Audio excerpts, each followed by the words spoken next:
noi, 我们 हम news nós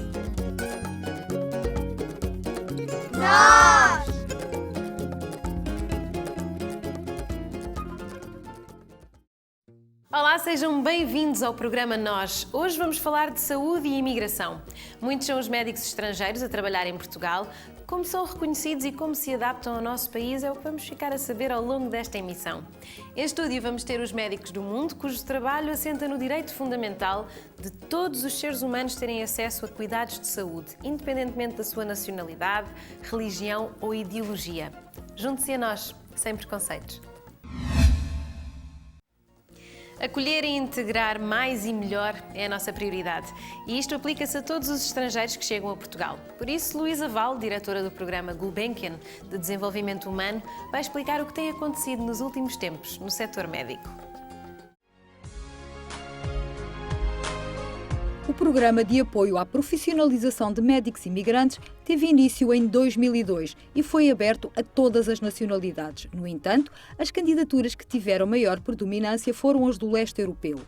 Para muitos imigrantes, isto significou uma reviravolta nas suas vidas, já que aquilo que seria uma breve passagem por Portugal para amealhar dinheiro e voltar aos países de origem acabou por se tornar num novo projeto de vida. O programa de ajuda, portanto, ao reconhecimento de habilitações de médicos imigrantes nasce da necessidade de facilitar a integração social e profissional de médicos que estavam aqui e que exerciam outras funções. Para que haja integração social é fundamental que a profissional também aconteça, porque senão a pessoa está completamente desintegrada. A Fundação Calouste Gulbenkian, no quadro da sua intervenção na área do desenvolvimento humano, não podia deixar de apoiar a promoção da integração, sustentando-se em valores de respeito pela diversidade e de promoção da coesão social. Isto revela um sucesso da perspectiva da Fundação Calouste Gulbenkian, porque precisamos ter em consideração que estes médicos estavam originalmente a trabalhar em profissões pouco qualificadas e hoje temos 200 médicos imigrantes a trabalhar no Serviço Nacional de Saúde. Portanto, ganhou Portugal, mas ganharam também, obviamente, os imigrantes e estão, segundo nós sabemos, principalmente os médicos da primeira iniciativa, visto que a segunda acabou há muito pouco tempo, estão perfeitamente integrados nas unidades de saúde, têm bons feedbacks dos seus clientes, os doentes que os visitam, mas também dos seus outros colegas, os médicos portugueses. Em termos do país, é de uma utilidade extraordinária que haja várias culturas em presença, porque torna-se um país muito mais criativo, torna-se um país muito mais aberto ao conhecimento e um país que valoriza a diferença é seguramente um país mais maduro, mais adulto, mais generoso, mais respeitador dos direitos das pessoas e, portanto, é um país que nos orgulha a todos muito mais. Em termos da especialidade, é evidente que se havia falta de médicos em Portugal e se eles estavam por aí assim, haveria que fazer alguma coisa. E aí a Fundação e o Serviço de Jesuíta são de facto muito pioneiros porque apontam imediatamente para a facilitação deste processo. E quando falamos em facilitação, não estamos a falar de ter criado um processo, porque o processo estava previsto na lei portuguesa. Aquilo que se fez foi criar um conjunto de ferramentas que criassem condições ou que ajudassem estes imigrantes a prepararem-se para as provas que tinham pela frente. Depois de termos ficado a par de todos os esforços necessários para que os médicos estrangeiros possam exercer a sua atividade em Portugal, vamos conhecer um pouco do trabalho dos médicos do mundo. Connosco já está o Dr. Blasques de Oliveira, diretor de assistência humanitária desta organização não governamental, que tem como lema "Lutamos contra todas as doenças, até mesmo a injustiça". Doutor, muito obrigada por ter aceito o nosso convite. obrigado nós. Eu gosto muito do vosso lema, particularmente do vosso lema, com esta questão de olharmos para a injustiça como se fosse uma doença.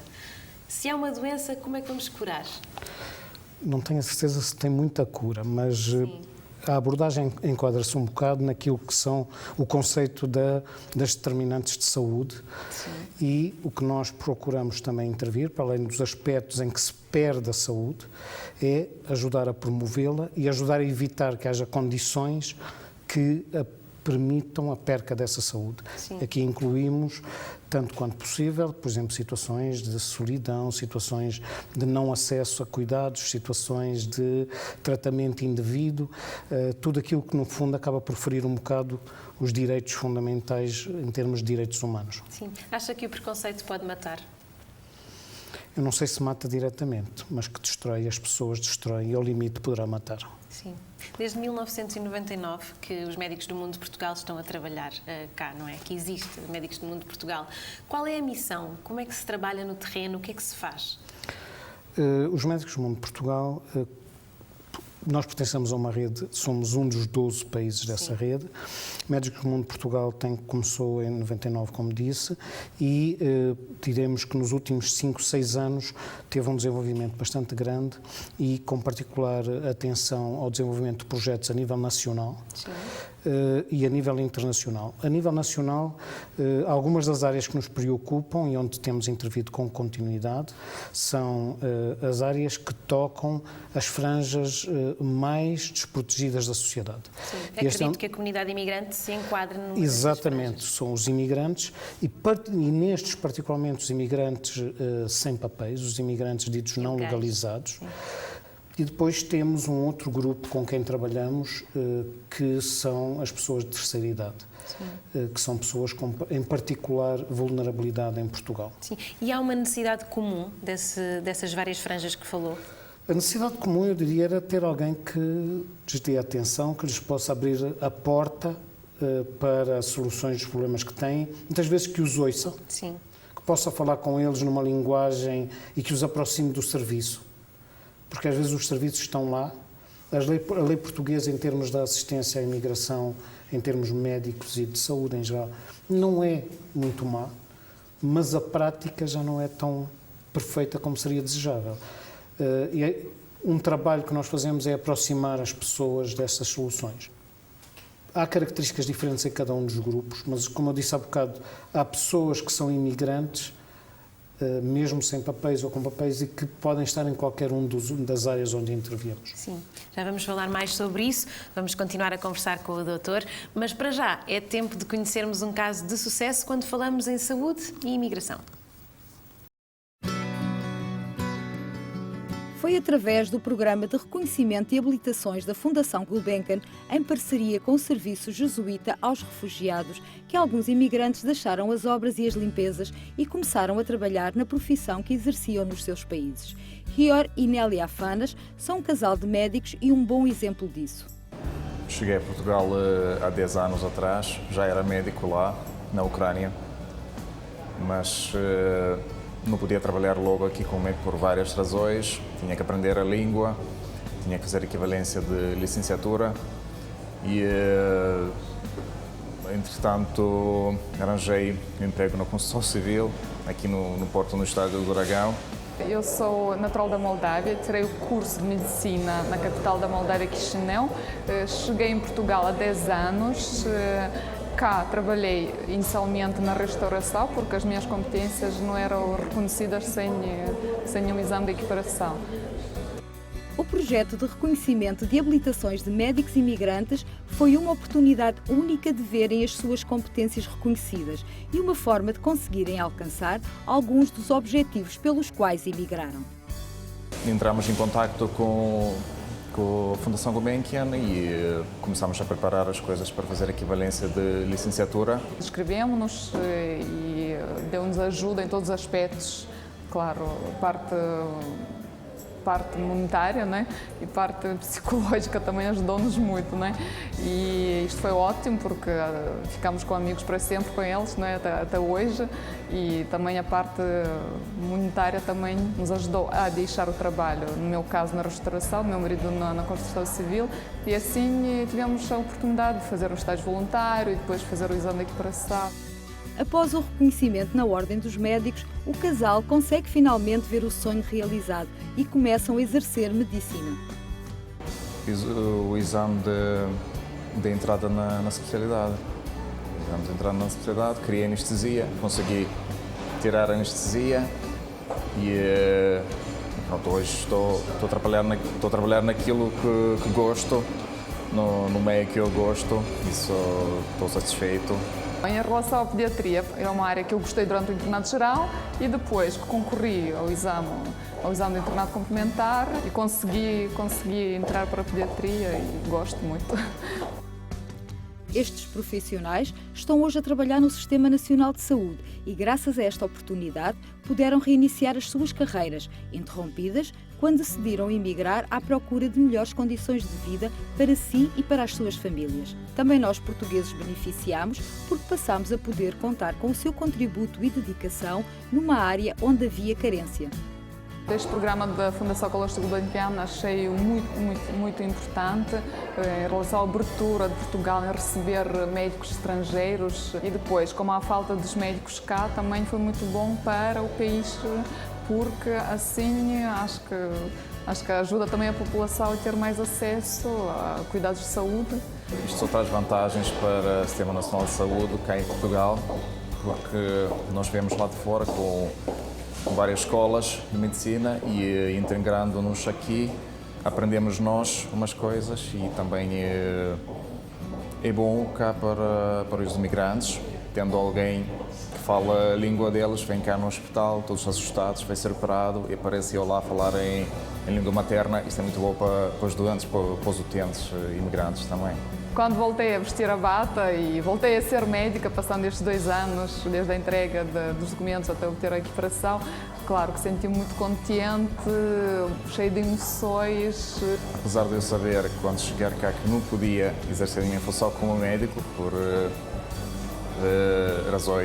várias razões óbvias, sempre acreditei naquilo que ia conseguir, que ia fazer equivalência, que podia exercer medicina cá no hospital. Sempre acreditei a voltar a trabalhar como médico.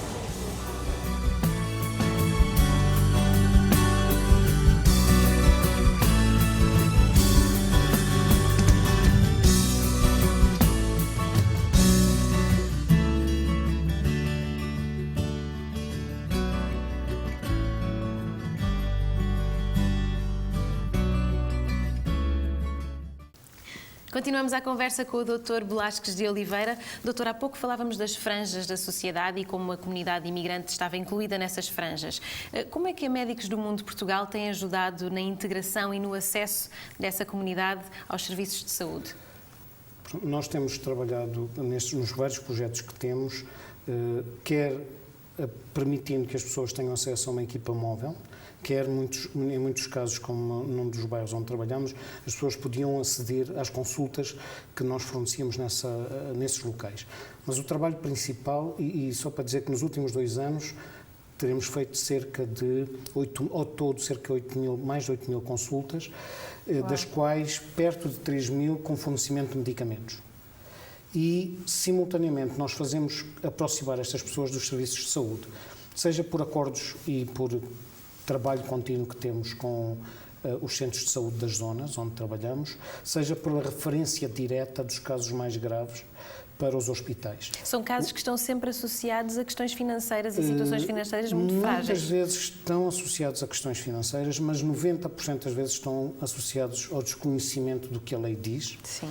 E como há esse desconhecimento, há um medo. Há um medo. As pessoas não sabem que têm direito. A lei portuguesa, nesse aspecto, é das leis mais bem estruturadas em termos de europeus. A lei portuguesa permite a assistência médica nos serviços de saúde do país aos imigrantes, independentemente da situação administrativa em que estejam. Sim.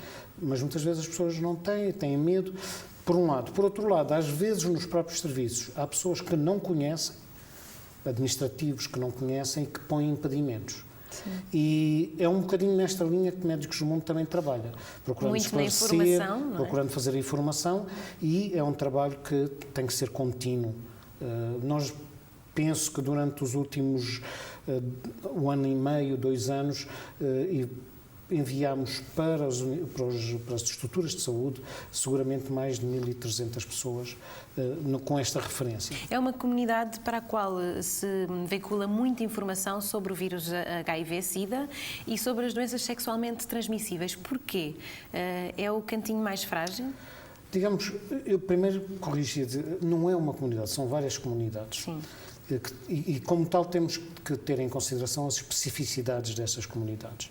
Há comunidades de pessoas imigrantes do leste, há comunidades de imigrantes, particularmente das antigas colónias, dos PALOP, que têm outras características, mas sim, a questão do HIV-Sida, mas não só, é um dos problemas graves.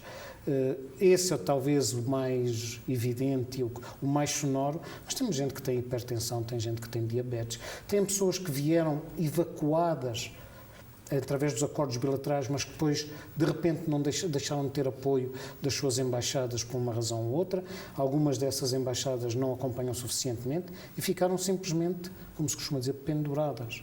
Sim. E organizações como a nossa são um bocado ponto de referência. Isso é o que nós fazemos, garantimos que estas pessoas possam depois ter algum mecanismo de encaminhamento. Sim, o trabalho destas organizações, como a Médicos do Mundo, é fundamental no momento em que vivemos. Cada vez mais preocupa-nos um bocado que esta situação económica que se vive e todos os apontamentos que lemos em termos dos cortes orçamentais possam vir a ter um impacto extremamente negativo naquilo que é a chamada economia social, que tem dois aspectos: o da assistência direta às pessoas que têm necessidade e todo um conjunto de pessoas que trabalham aí à volta e que eventualmente poderão depois deixar de ter acesso a esse trabalho. Uma outra preocupação que nós temos, enquanto Médicos do Mundo e enquanto ONG de apoio ao desenvolvimento, é que os cortes orçamentais podem vir a traduzir-se pela redução daquilo que é o apoio ao desenvolvimento, a ajuda internacional ao desenvolvimento, Sim. que deveria atingir 0,7% do PIB, que nunca atingiu em Portugal.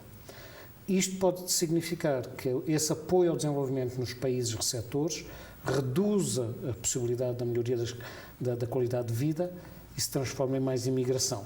Sim. Quer deixar alguma mensagem diretamente a estas comunidades que nos ouvem? Eu penso que uma das principais mensagens é dizer que existem, as leis portuguesas permitem a assistência, que os serviços de saúde são obrigados a prestá-los, neste quadro. Toda a gente tem direito, não é possível recusar assistência só porque se é imigrante ou um imigrante sem papéis. É simplesmente contra a lei portuguesa, mas que ao mesmo tempo é importante que as comunidades imigrantes se organizem elas próprias, se associem, criem mecanismos de coordenação com as organizações portuguesas também. Doutor, muito obrigada por ter vindo e obrigada pelos seus conselhos. Obrigado. Agora, conheça o projeto Amar Sem Risco, que no âmbito do programa Escolhas pretende responder às questões relacionadas com doenças sexualmente transmissíveis e contracepção, na perspectiva da prevenção de comportamentos de risco e da adoção de comportamentos saudáveis e responsáveis. Tudo através de um jogo. Os dados estão lançados.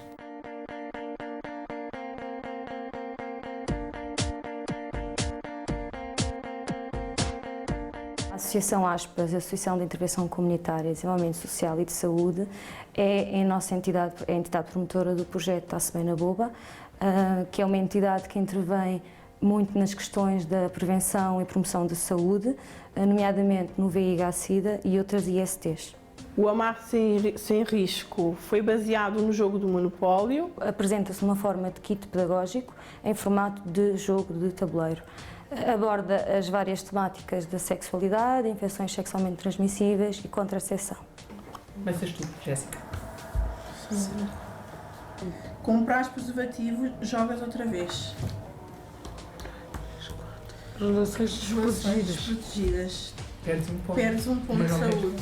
Mas atenção, a pílula não evita doenças, só a gravidez. Por isso, deve ser usado ao mesmo tempo o preservativo. No bairro, como foram diagnosticadas algumas gravidezes na adolescência, essa foi um dos motivos que nos levaram à elaboração do jogo. Pretende responder às questões relacionadas com as infecções sexualmente transmissíveis, contracepção, numa perspectiva de dotar os jovens de competências, portanto, nesta área, e fomentando os comportamentos saudáveis e não os comportamentos de risco.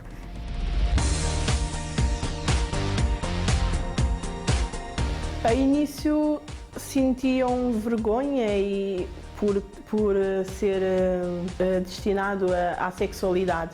Mas ao longo da jogada foram gostando e sim adaptaram-se bem ao jogo. Porquê é que o Amar Sem Risco é um jogo importante para os jovens da tua idade? É importante para os jovens da nossa idade porque transmite informações necessárias a nível de sexualidade e de prevenção dos STs. Aprendi a melhor forma de evitar a gravidez na adolescência. Aprendi coisas sobre a relação sexual, por exemplo, usar o preservativo, que é importante na nossa vida para não apanhar vírus e doenças. Com aquilo que tu aprendes aqui, podes ajudar alguém? Sim, porque porque se tiver alguma dúvida eu posso esclarecer. Depois do jogo Amar Sem Risco, tenho certeza que os jovens saem daqui com informações que vão ser úteis tanto para eles como para alguns colegas da escola, para eles, os jovens que vão iniciar uma vida sexual ativa. O maior orgulho desta associação seria poder ver comercializada uma edição do Amar Sem Risco, porque a transmissão destes conhecimentos poderiam ser passados para outros jovens que não são destinatários ou beneficiários do projeto de escolhas.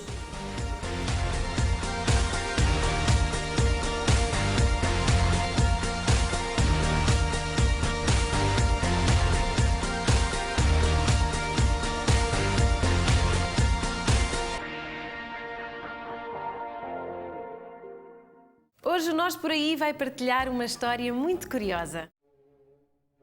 Querida avó, quero partilhar contigo todas estas experiências maravilhosas que tenho vivido aqui em Portugal.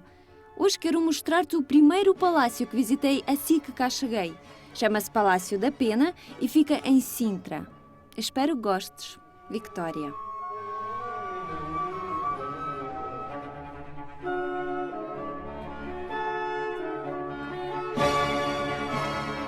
Para conhecer melhor a história deste lindo Palácio da Pena, eu vim falar com o diretor António Nunes Pereira. Olá, António, como está? Olá, Vitória, viva! Bom, tudo começou com a extinção das ordens religiosas no final da Guerra Civil entre absolutistas e liberais, no século XIX, portanto entre 1832 e 1834, quando, precisamente no final desta guerra, o convento manuelino que Dom Manuel I tinha mandado construir aqui, dedicado a Nossa Senhora da Penha, daí o nome Pena, ficou vazio e uns anos mais tarde o rei Dom Fernando, ao visitar este convento, apaixonou-se pelo convento, por esta situação na Serra de Sintra, adquiriu, restaurou o convento, remodelou para a sua residência particular, acrescentou-lhe um novo palácio. O palácio está edificado a 500 metros de altitude, estou certa? Quase. Nós daqui podemos ver a Cruz Alta, que é o ponto mais alto da Serra de Sintra, a 528 metros acima do nível do mar. O palácio está no segundo local mais alto da Serra, portanto aproximadamente a essa cota acima do nível médio do mar, sendo que a Torre do Relógio, que nós podemos ver ali na parte conventual, na parte antiga, provavelmente igualará a cota da Cruz Alta. E hoje em dia, o visitante que vem para visitar o palácio, para conhecer o palácio, o que é que ele pode cá encontrar? Bom, o visitante vai encontrar precisamente estas três estruturas: o convento manuelino, o castelo, este recinto muralhado, o castelo de fantasia de Dom Fernando, e o Palácio Novo. O Dom Fernando ou o arquiteto, o Barão de Eschwege, resolveram fazer uma distinção a nível cromático, ou seja, aplicando o rosa velho à parte conventual, portanto à parte manuelina, e um ocre, este tom amarelado que nós encontramos sobretudo no Palácio Novo. Nós vamos continuar a nossa viagem pelo século XIX. Não se esqueçam de juntar-se a nós.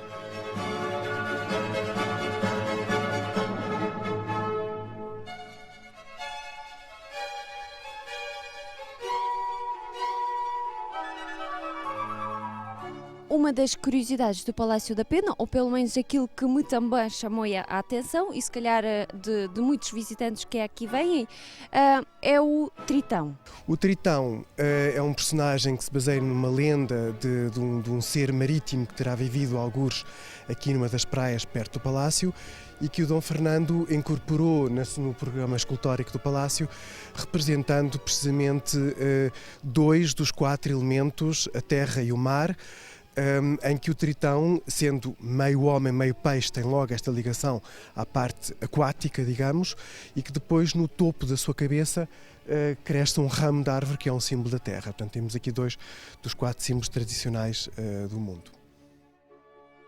Que influências é que o Dom Fernando teve para construir este palácio? Uma das mais importantes é precisamente a da arquitetura manuelina do final do século XV, princípios do século XVI.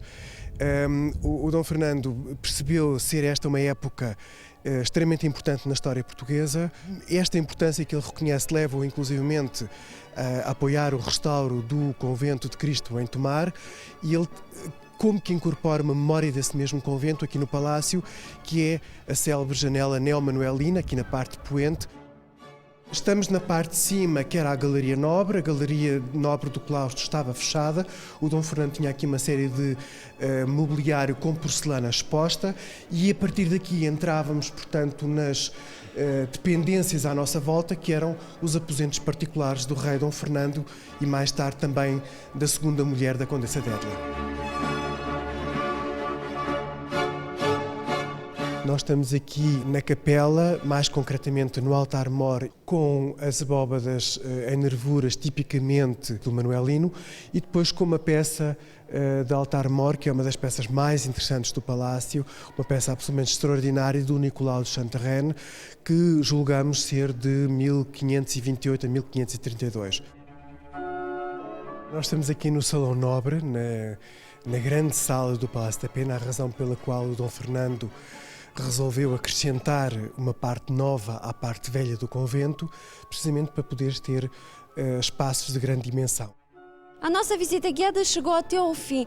Muito obrigada por esta viagem maravilhosa que nós tivemos aqui no Palácio da Pena.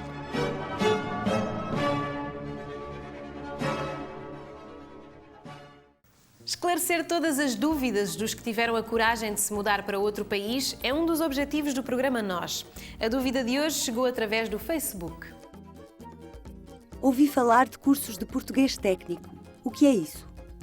O programa Português para Todos disponibiliza cursos de português em 4 áreas: Engenharia Civil e Construção Civil, Comércio, Serviços de Beleza e, por fim, Hotelaria e Restauração. Para mais informações, consulte os Centros de Formação Profissional do IEFP, pelo Facebook ou através do e-mail nos@acidi.gov.pt. Nós estamos à distância de um clique.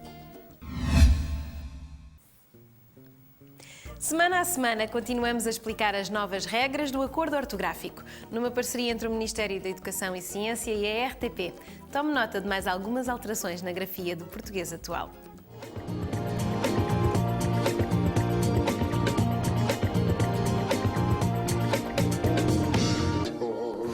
Uma autoestrada. Mas como se escreve agora esta palavra com o novo acordo ortográfico? Escreve-se sem hífen. São muitas as alterações nas regras do uso do hífen que agora ficam bem mais harmonizadas. É esta a nova regra. Não se usa hífen nas palavras derivadas cujo prefixo termina em vogal e a palavra principal começa por vogal diferente. Por exemplo, agroindustrial, autoestrada, coautor, contraindicação, extraescolar. A fusão de palavras em vez da utilização do hífen dá-se também quando é possível o uso das consoantes dobradas. Por exemplo, anti-rugas, autosserviço, contra-regra, mini-saia. O hífen cai igualmente nas palavras compostas com valor semântico há muito adquirido. Por exemplo, girassol, manda-chuva, madre-silva, paraquedas, pontapé. Muitas destas palavras já estavam dicionarizadas assim, sem hífen. O acordo ortográfico apenas veio dar sistematicidade ao que antes era discrepante e sem lógica. Foi o que aconteceu também noutros casos, como veremos nos programas seguintes.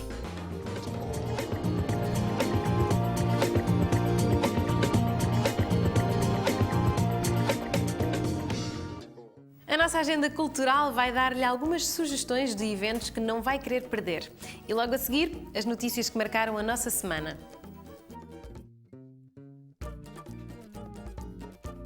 O ciclo de documentários brasileiros, promovido pela Casa do Brasil de Lisboa, apresenta no dia 28 o filme Uma Noite em 67, que revive o último dia do Festival da Record, que mudou os rumos da música popular brasileira.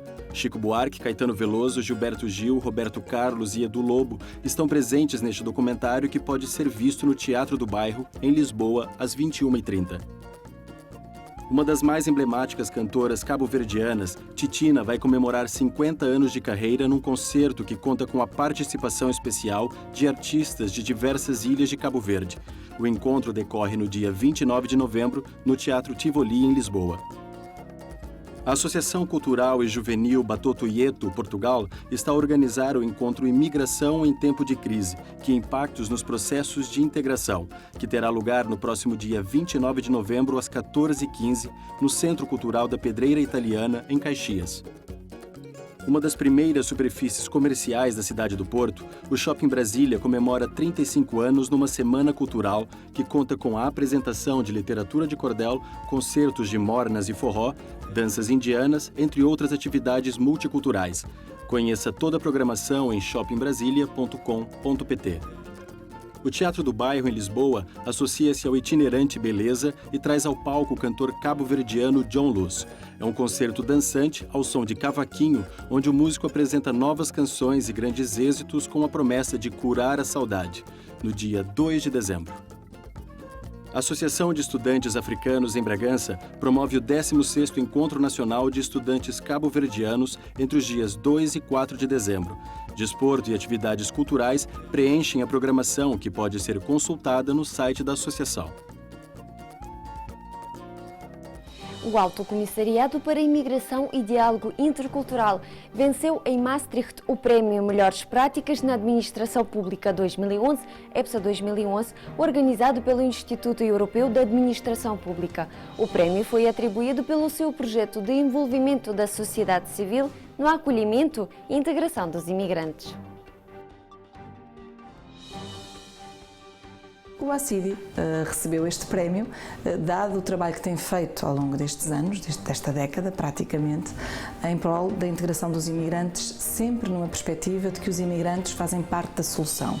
Desde que o ACIDI surgiu, inicialmente apenas como um gabinete, um alto comissário, agora como um instituto público, as políticas de integração dos imigrantes têm-se mantido. Isso deve-se ao consenso político que existe em Portugal nesta matéria. Independentemente do governo, as políticas de integração têm sustentabilidade. Isso foi reconhecido pelos parceiros e fez com que o ACIDI ganhasse este prémio.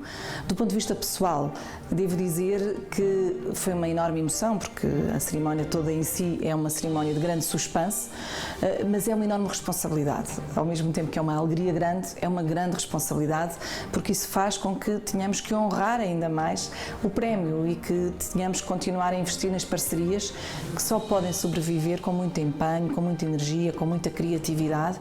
É isso que não nos vai poder faltar. Eu acho que os imigrantes em Portugal têm soluções e respostas que não existem noutros países. Não só porque se podem representar até através do Conselho Consultivo, mas também porque o ACIDI tem, através de várias redes de parceiros, uma proximidade muito grande com os próprios imigrantes. Muitos deles são eles próprios intervenientes no processo e ajudam a que outros imigrantes possam integrar e, portanto, toda a nossa política é feita para os imigrantes, com os imigrantes.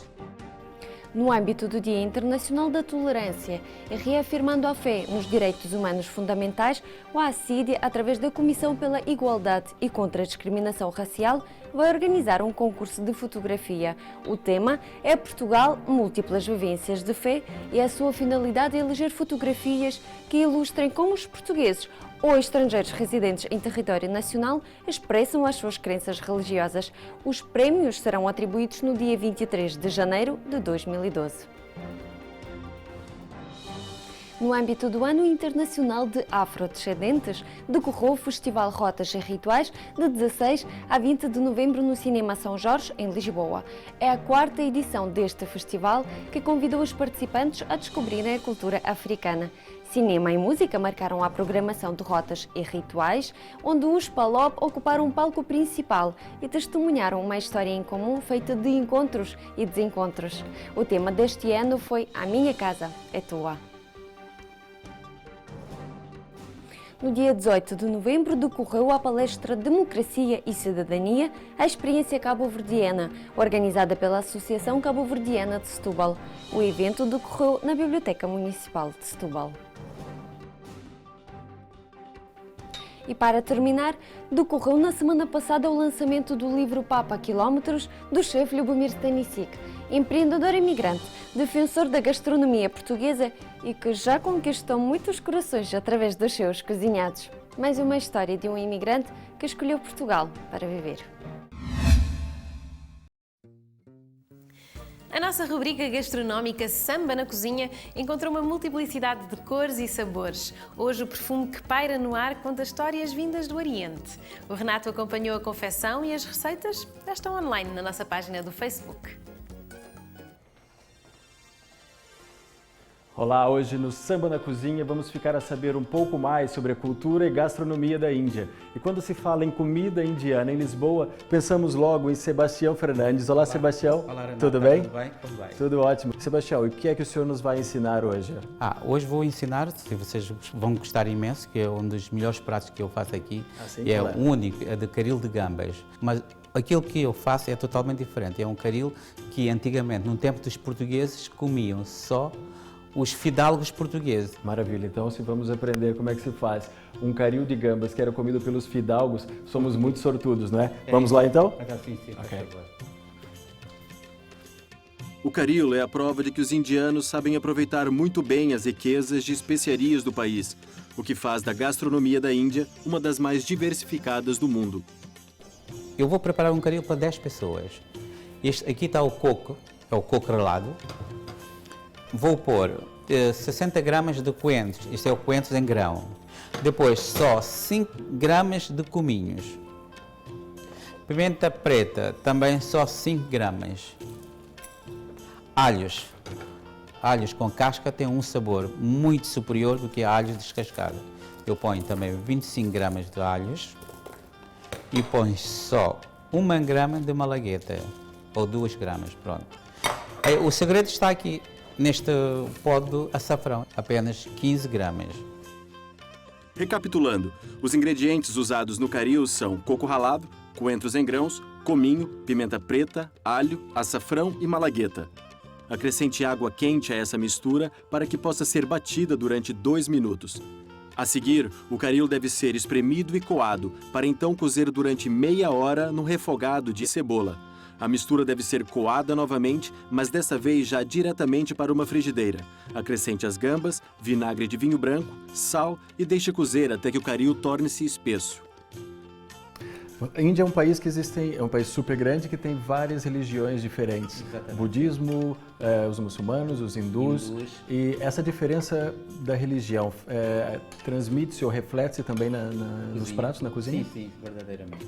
Os hindus comem outras aves, por exemplo, em vez de comer carne de vaca, eles comem carne de cabrito, carne de galinha.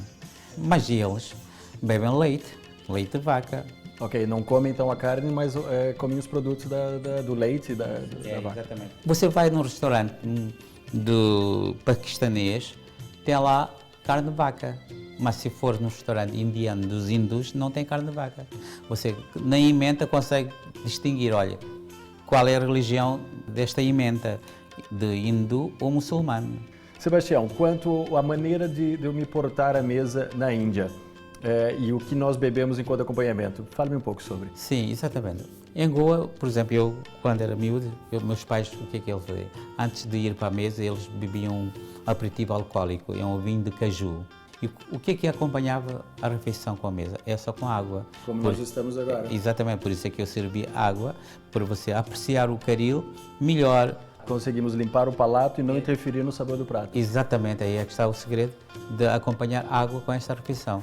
Sebastião, muito obrigado por nos fazer esse prato tão bom e por nos falar tanta coisa interessante sobre o seu país e principalmente sobre Goa. Agora que você ficou a saber um pouco mais da cultura indiana, que tal experimentar? Nós aconselhamos. Através do nosso Facebook pode acompanhar todas as novidades do programa Nós. Não se esqueça também de visitar a página do ACIDI em acidi.gov.pt e de nos enviar as suas dúvidas ou sugestões para o e-mail nos@acidi.gov.pt. Não se esqueça, com a saúde não se brinca. Por agora é tudo, marcamos encontro na próxima semana. Vou ficar à sua espera. Junte-se a nós.